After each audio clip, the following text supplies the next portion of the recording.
Hello po, good morning! Ayan po yung aking ubento ngayon or lunch box. Ito po yung aking mga ingredients. Magluluto po tayo ng yakisoba. Ayan, hindi pa ako maglalagay ng repolyo. Ano man tawag doon? Haksay ang aking ilalagay at konting pork lang po ang ating ilalagay. Lagyan po natin ng sesame oil at igisa-gisa po natin. Ipagkasama na po natin lahat at lagyan po natin ng osake at ng asin at paminta.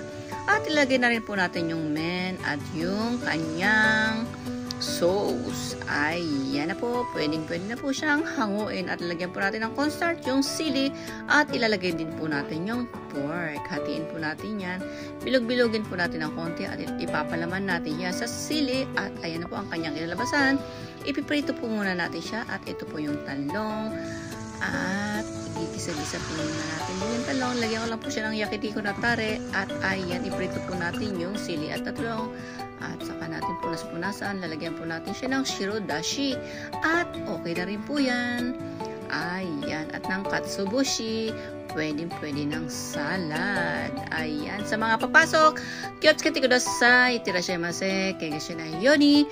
Kiyamo ichinichi gambarimashou. Naglagay rin pala ako ng corn at ng benishoga. Ayan. Maraming po salamat. God bless po sa inyong lahat. Bye-bye. See you tomorrow.